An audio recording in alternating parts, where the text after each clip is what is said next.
So last week, I shared my journey from transitioning from circuit training to the Tracy Anderson method. And you can see in that thumbnail, I had a dramatic transformation.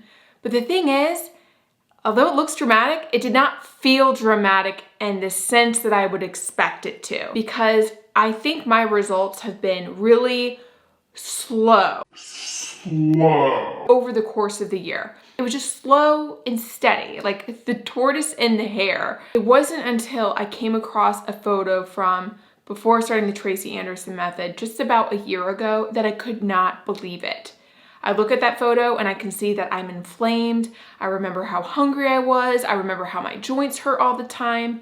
And it had me thinking that I've learned so much over the course of the year in adopting the Tracy Anderson method. And it had me thinking of all the things I've learned that probably would have benefited me if I learned them earlier on. So that's exactly what this video is about, all the things I've learned that I wish I knew earlier on. As with every video, it's gonna be to the point. This is a rundown with Rachel. And of course, if you have anything to share that you've learned in doing the Tracy Anderson method, would love to see in the comments below. First and foremost, I think one of the most important things, if you're looking to commit to the Tracy Anderson method, you've got to have a clear why. Why you're doing it, why you're going to stick to it, why you're going to follow the method the way it's intended.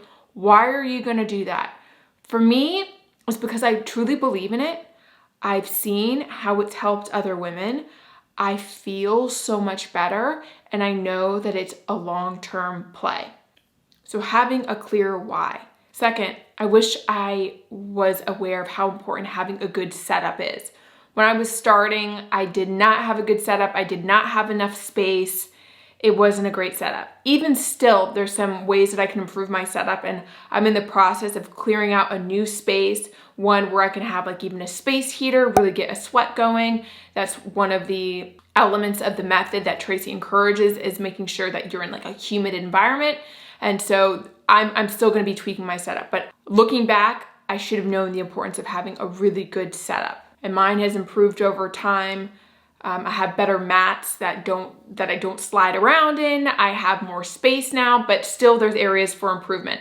And having a good setup, especially if you're starting with the method, is really important for a strong start. Being a student of the method. I think one of the reasons why results can take so long for so many is because there's a learning curve. It takes a while to really get the hang of it. And you really want to be enthusiastic about getting good at the method. And part of that involves being your own student. So if you have an online studio membership, really following the breakdowns each week and building upon your understanding of the method. Being sure to follow Tammers on Instagram and see how they take on the movements and how that may be a little bit different than how you take on the movements. One person that I've learned so much from and just watching her is Erica Boom. Erica Boom really gets into the movements, and you can tell that she's really feeling it and activating her muscles. I've really taken that on now myself. I've noticed a dramatic difference. And I've also gotten feedback from doing the prescription office or the body consultation with Tracy Anderson trainers, where they say just the same, how important it is to really activate your muscles and really get into it and kind of create that tension on your own. Erica Boom does an amazing job of that. I'll be sure to link her Instagram. I'm telling you, you've got to follow her. But as being a student of the method, I've learned so much from her example. On that note, leaning on the Tracy Anderson community. When I started, I wasn't really even on Instagram much. I didn't have an Instagram for this channel. I really tried to limit my time on Instagram.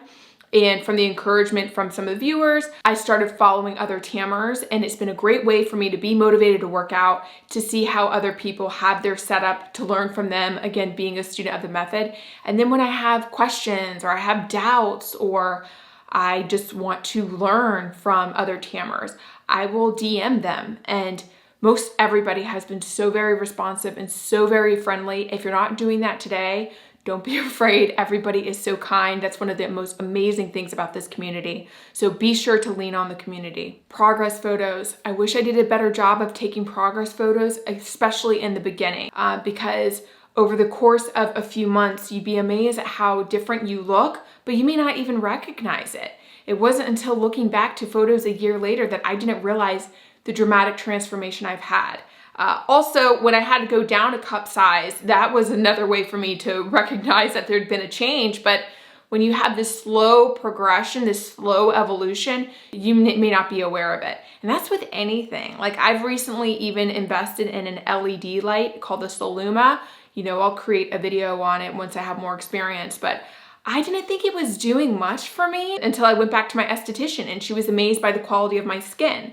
That's something I've still got to do a better job of, is taking good progress photos. It doesn't have to be every week. Maybe you could even look at like once a month, taking different photos of different angles and not being so invested in dramatic transformation, but just being sure that you're documenting something, because you likely won't notice as much of a difference day in, day out. But over the course of a few months, you would be amazed. Something I've lost sight of that I've learned along the way is that I would put so much emphasis on my workout and I would lose sight of the other very critical elements related to fitness, like how well I was sleeping, my diet, if I was drinking too much, my stress management.